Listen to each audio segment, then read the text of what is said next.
तो प्रिय मानव सज्जनों, पंच परमेश्वर का जो आदेश हुआ, नारी शक्ति मात्र शक्ति, वेद पुराणों के अनुसार जानकार लोग विराजमान हैं। स्कंद पुराण के अनुसार एक ऐसी नारी शक्ति जो ना भगवान की भक्ति जानती है ना भगवान को जानती है, लेकिन ऐसा एक दिन ऐसा काम कर दिया कि स्वयं अपनी देह को जला के अपने पति को अमर कर दिया, अपने पति की पूजन पूर्ण कर दी। पांचाल देश के राजा सिंह केतु जो शिव के बड़े भक्त थे और शिकार के बड़े शौकीन थे, एक दिन शिकार खेलने जाते उन्हीं के राज्य में एक भील और एक भीलनी रहते थे। भील का नाम था चंड, वो भील परम शिव भक्त था। शिकार खेलते खेलते बियाबान जंगल में राजा पहुंच जाते हैं। एक ध्वस्त शिवजी का मंदिर टूटा फूटा उन्हें दिखता है। राजा शिकार की धुन में आगे निकल जाते हैं। चंड भील कहता है, महाराज यदि आपकी आज्ञा हो तो ये शिवजी को मैं ले जाऊं और मैं इनकी आराधना करूं, पूजा करूं, क्योंकि राजा के राज में रहने पर चंड भील भी भक्त हो गया था। अपनी बुद्धि के अनुसार वो भील ले जाता है, एक स्वच्छ जगह पर भगवान भोलेनाथ की स्थापना कर देता है। राजा से पूछता है, राजा प्रभु की पूजा कैसे की जाए, मैं ज्यादा कुछ जानता नहीं हूं। राजा सिंह केतु कहते हैं कि रोज बील पत्ती फूल से भगवान भोलेनाथ का श्रृंगार करना, दूध दही इत्यादि से भगवान भोलेनाथ का अभिषेक करना, मीठा चढ़ाना। और राजा सिंह केतु ने मजाक करते हुए एक बात बोल दी कि भगवान भोलेनाथ को रोज मुर्दा की भस्मी भी चढ़ाना। चंड भील रोज ऐसे ही भगवान की पूजा करने लगा। एक दिन उसे भस्मी ना मिली। चंड भील कहता, आज मेरे आराध्य भगवान भोलेनाथ के लिए मुझे भस्मी नहीं मिली, आज मैं अपने आप को स्वयं को मार दूंगा यदि मुझे भस्मी ना मिली। तो वो भीलनी कहती है, स्वामी मैंने दुनिया में कभी कोई भक्ति नहीं की, कुछ नहीं की, वो मेरे सामने मेरे स्वामी प्राण त्याग दिया, तो इस पत्नी का क्या धर्म। पत्नी कहती है, मैं स्वयं को जला के प्रभु मेरी भस्मी से आप भगवान भोलेनाथ का श्रृंगार करना, भगवान भोलेनाथ की पूजा करना। आज वो भीलनी अपने टूटे फूटे मकान में आग लगा देती है, स्वयं स्नान करके उस जलती हुई आग के जलते हुए मकान के 3 परिक्रमा करती है और उस धड़कती हुई अग्नि में कूद जाती है। भक्ति से प्रसन्न होकर भगवान भोलेनाथ स्वयं आते हैं और उन्हें अपने शिवधाम तक ले जाते हैं और चंड भील को अमर करके अपने गढ़ बना लेते हैं। यह कथा का सार अब भजनों के माध्यम से आप सुनेंगे।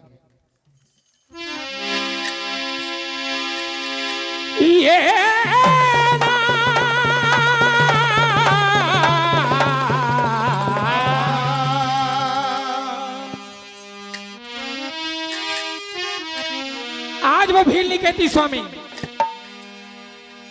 अरे कहे प्रिया हो,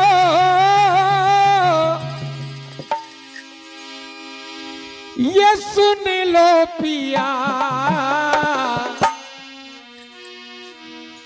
अरे काहे मेरे स्वामी इतना शोक मनाए।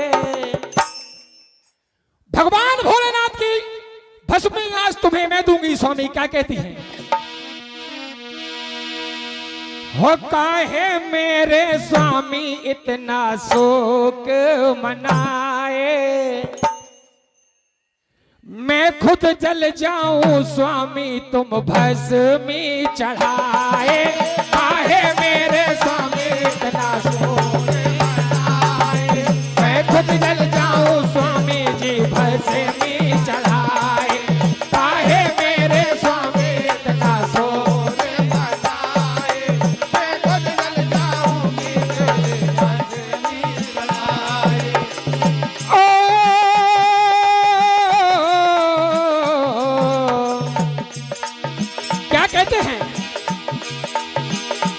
आज वो भीलनी ओ अपने घर में अपने पति की पूजन पूर्ण करने के लिए अपने टूटे फूटे मकान में आग लगा देती है। ओ अपने घर में आग लगाए, अपने घर में आग लगाए, अपने घर में आग लगाए। जाके भीलनी उसमें समाई, जाके भीलनी उसमें समाए, जाके भीलनी उसमें समाए। और आज जैसे ही भीलनी ने अपने आप को जलाया उसी भभूति से, उसी भस्मी से चंड भील ने भगवान भोलेनाथ की पूजन की।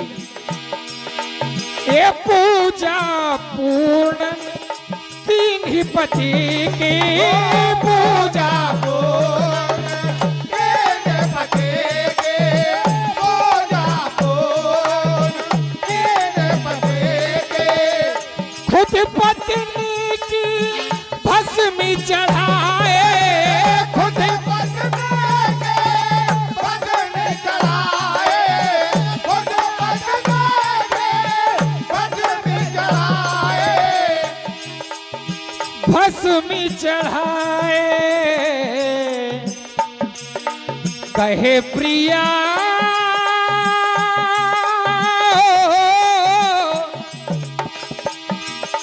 ये सुन लो पिया, ये काहे मेरे स्वामी इतना शोक मनाए। मैं खुद जल जाऊं स्वामी जी भस्मी चढ़ाए। काहे मेरे स्वामी इतना शोक मनाए, मैं खुद जल जाऊं स्वामी जी भस्मी चढ़ाए। इधर भगवान भोलेनाथ की पूजन पूर्ण करके चंड नाम का भील मन में विचार करता है कि मेरी पत्नी ने प्राणों की आहुति दी, जिस की भस्मी मैंने भगवान भोलेनाथ को चढ़ाई। क्या कहते हैं?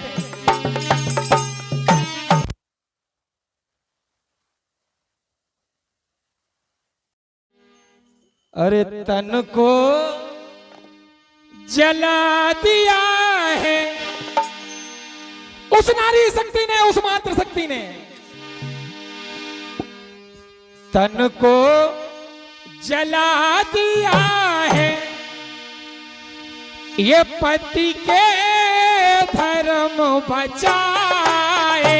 तन को जला दिया है पति के धर्म बचाए, पति को जला दिया है पति के धर्म बचाए।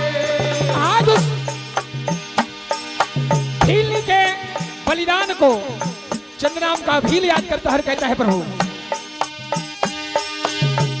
तन को जला दिया है पति के धर्म बचाए। तन को जला दिया है पति के धर्म बचाए, तन को जला दिया है पति के धर्म बचाए। और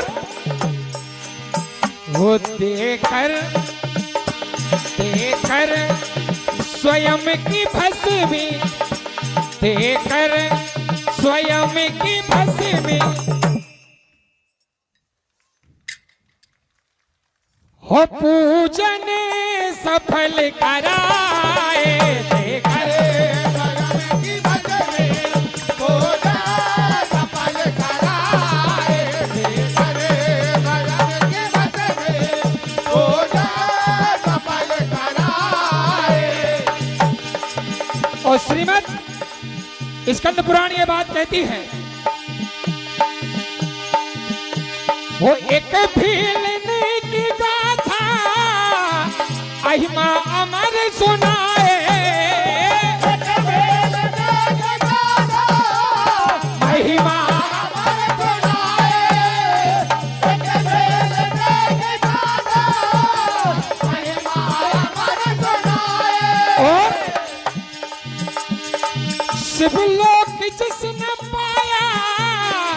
पति को अमर कराए,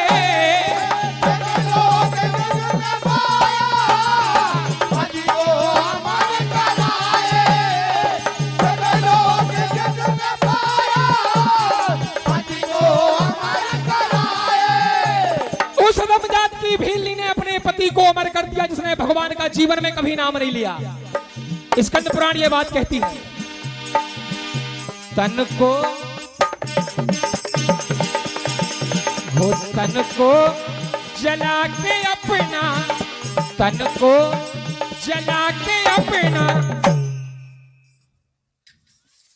पति का धर्म बचाए, तन को जला के अपना पति को धर्म बचाए, तन को जला के अपना पति को धर्म बचाए। तो आज भगवान भोलेनाथ की पूजन करके वो चंड नाम का भील अपनी पत्नी को प्रसाद के लिए आवाज लगाता है कि परमात्मा कहीं से तो आ जाए।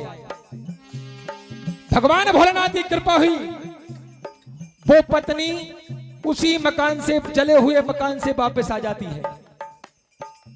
भगवान भोलेनाथ की कृपा से उस भीलनी का शरीर दिव्य हो जाता है।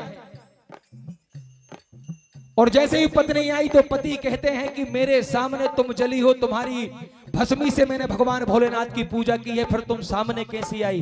वो पत्नी ने पूरा वृत्तांत बनाया कि स्वामी जब मैं गई तो मुझे ऐसा लगा कि मैं अग्नि में नहीं जल के कुंड में जा रही हूं,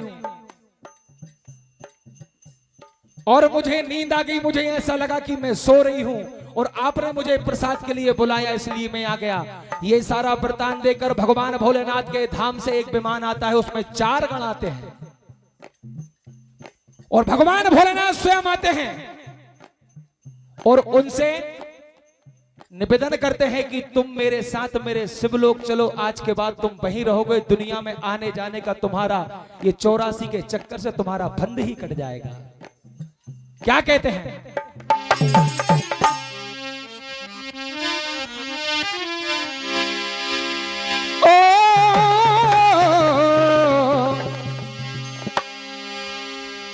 कि लेने प्रसादी तुम्हें आना होगा। आज वो भील अपनी पत्नी को आवाज लगाते हैं कि लेने प्रसादी तुम्हें आना होगा, ये संग साजन का निभाना होगा, लेने प्रसादी तुम्हें आना होगा, साजन का निभाना होगा, लेने प्रसादी तुम्हें आना होगा, संग साजन का निभाना होगा। तुमने ये भस्मी खातिर तन को जलाया, भस्मी खातिर तन को जलाया, भस्मी खातिर तन को जलाया, ऐसा कौन होगा? इस संसार में ऐसा दूसरी कोई नारी नहीं होगी जो इतनी अधम जात की, इतनी आम से जीवन में लेने प्रसादी तुम्हें आना होगा, संग साजन का निभाना होगा। समय बोल वृंदावन बिहारी लाल।